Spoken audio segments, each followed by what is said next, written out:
কালকে ছেলে মাছ খাবে বলছিল জন্য ছেলের বাবা আজকে ঘুম থেকে উঠে সোজা চলে গিয়েছিল বড় বাজার ছেলের জন্য পমফ্রেট মাছ আনার জন্য। পমফ্রেট মাছটা আমাদের পাশের বাজারেও পাওয়া যায়, কিন্তু সাইজে ছোট হয় আর একদম মানে নরম হয়ে জায়গা, তাই কিন্তু বড় বাজার থেকেই নিয়ে আসে যখন আনে। আর বেদুকে যেহেতু আজকে রাত্রে আর দুপুরে দুটো খাওয়াবো, তাই ওর জন্য দুটো রান্না করবো, বাকিটা কিন্তু ফ্রিজে রেখে দেবো কালকে বা পরশু দিন খাওয়ানোর জন্য। আর আমাদের জন্য এনেছিল চালানি কাতল মাছ। বেসিক্যালি আমাদের লোকজন আসলেই চালানি মাছটা আনে, এমনিতে আনে না। তো আজকে যেহেতু লোকাল ভালো মাছটা পাইনি, তাই কেউ চালানি মাছ এনেছে।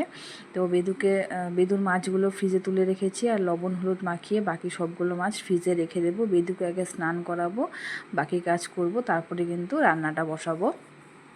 বেদুকে স্নান করিয়ে ওকে একটু শশা, তারপরে আপেল আর পেয়ারা কেটে বসিয়ে দিয়ে রেখেছি খাওয়ার জন্য। খাবে তো না, নষ্টই করবে। আর তারপরে আমি স্নান টান করে এসে পুজো টুজো দিয়ে তারপরে কিন্তু রান্না বসাচ্ছি। আর এখন কিন্তু বাজে 2টো। তো 1 চামচ তেলের মধ্যে আমি বেদুর মাছ দুটোকে হালকা করে একটু ভেজে নেব। বেশি মাছটা কড়া করে ভাজবো না। বেদের জন্য যে মাছ আমি রান্না করি কোনো মাছই কিন্তু কড়া করে আমি ভাজি না। তো হালকা করে ভেজে নিয়ে নামিয়ে নেওয়ার পরে কিন্তু যেটুকু তেল বেঁচে থাকবে সেই তেলের মধ্যে আমি কালো জিরা ফোড়ন দিয়ে একটু অল্প করে পেঁয়াজ দিয়ে দিলাম। সবজি দিয়ে মাছটা রান্না করব। আর সবজিগুলোকে তো আগে প্রেশার কুকারে আমি সিটি দিয়ে নিই, যাতে তাড়াতাড়ি রান্নাটা হয়ে যায় আর সে সবজিটাও ভালো করে সেদ্ধ হয়। আর সবজির সিদ্ধ জলটা কিন্তু আমি ফেলে দিই না। রান্না করতে করতে বেদুক পড়ে গিয়েছে চেয়ার থেকে। তো বলতে এসেছে কোথায় ব্যথা পেয়েছি, কে ব্যথা পেয়েছে। আর দেখুন ব্যথা যে পেয়েছে তারপরেও কিন্তু ও কিন্তু এক ফোঁটাও কান্নাকাটি করলো না। রক্ত বের হয়ে গেছে ছোট দিয়ে, তারপরেও কিন্তু কাঁদলো না। ও কিন্তু এরকমই অনেক বড় বড় ব্যথা পায়, তারপরেও কিন্তু কাঁদে না। তো যাই হোক, অনেকক্ষণ কোলে নিয়ে আদর করলাম, কোলে নিয়ে রান্না করছিলাম। তো বাকি রান্নাটা দেখাতে পারলাম না। বেদুর সব রান্না তো আমি একই রকমভাবেই করি, সেটা তো আপনারা জানেনই।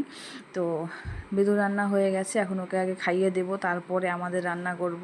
কারণ 2:30টা বেজে গেছে, আর দেরি হয়ে গেলে ও পরে আর খেতে চাবে না, কারণ ঘুম ধরে যাবে। কিন্তু আজকে অনেক দিন পরে এই মাছটা খাচ্ছে। ওর যখন এই 14-15 মাস বয়স ছিল তখন ও লাস্ট খেয়েছিল। কারণ ওই যে বললাম আমাদের পাশের বাজারে ভালো মাছটা পাওয়া যায় না, মানে টাটকা মাছটা পাওয়া যায় না, একদম সাইজটা ছোট আর রান্না করতে করতে নরম হয়ে যায়, তাই কিন্তু ওকে কিন্তু ওই মাছটা আমরা খাওয়াতাম না। আর ওকে কিন্তু বেশিরভাগ শিং মাছটাই দিতাম। বাবা কি দিয়ে ভাত খাচ্ছ? মাছ? কি মাছ দিয়ে খাচ্ছ? কি মাছ? কি মাছ? টেস্টি হয়েছে? টেস্টি হয়েছে? Thank you. না, মেয়েটা ঠোঁটটা কেটে গিয়েছে।